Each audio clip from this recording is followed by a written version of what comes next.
Assalamualaikum warahmatullahi wabarakatuh. Perkenalkan, nama saya Siti Safira. Saya berasal dari kelas 2B A1R dan saya jurusan S1 Akuntansi. Di sini saya akan menjelaskan materi tentang perangkat lunak, yaitu mata kuliah pengantar teknik informasi.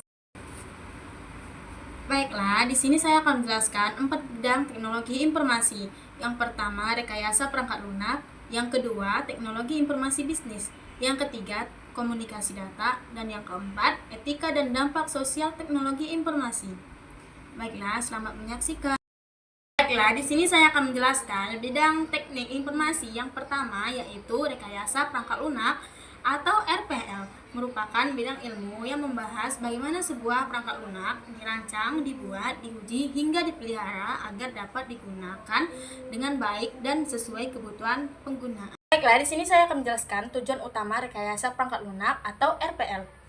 Tujuan utama rekayasa perangkat lunak adalah menghasilkan perangkat lunak berkualitas tinggi, andal, efisien, dan sesuai kebutuhan penggunaan dengan manfaat metodologi terstruktur untuk mengelola biaya dan waktu pengembangan. Di sini saya akan menjelaskan tahapan rekayasa perangkat lunak.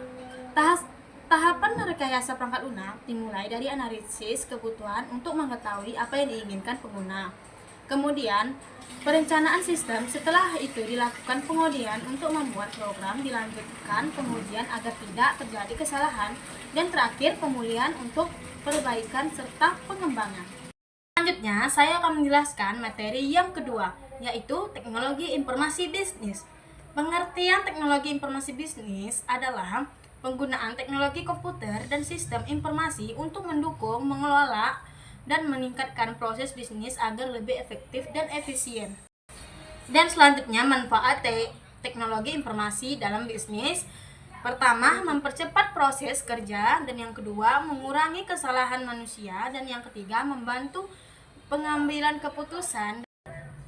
Dan yang terakhir, contoh penerapan teknologi informasi bisnis. Yang pertama, sistem informasi akuntansi, yang kedua, e-commerce, dan yang ketiga, sistem perjualan online, dan yang keempat, sistem manajemen investor, dan yang terakhir, aplikasi kasir atau POS.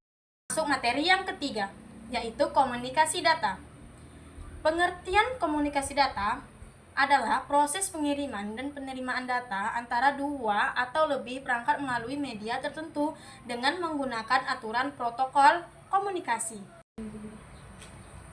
Dan selanjutnya, komponen komunikasi data ada 5, yaitu yang pertama pengirim, yang kedua penerima, dan yang ketiga pesan, yang keempat media transisi, dan yang kelima protokol.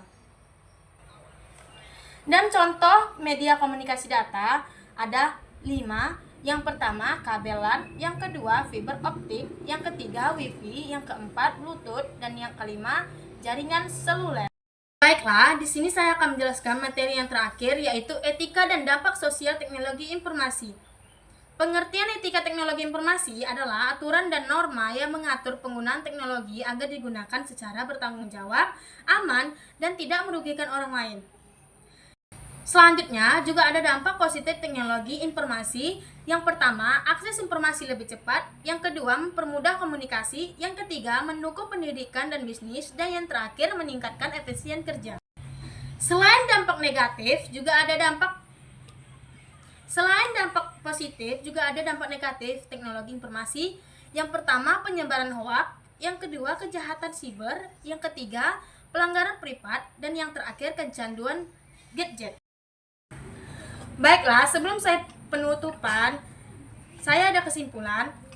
Kesimpulan dari saya yaitu rekayasa perangkat lunak, teknologi informasi bisnis, komunikasi data, serta etika dan dampak sosial teknologi informasi merupakan bagian penting dalam penerapan teknologi di kehidupan modern atau RPL, berperan dalam menghasilkan perangkat lunak yang berkualitas melalui tahapan yang sistematis. Sementara komunikasi data memungkinkan penukaran informasi secara cepat dan efisien. Baiklah, sekian pemaparan materi dari saya. Jika ada kesalahan penulisan atau ucapan, saya minta maaf. Saya tutup dengan Assalamualaikum warahmatullahi wabarakatuh. Bye-bye, selamat menyaksikan.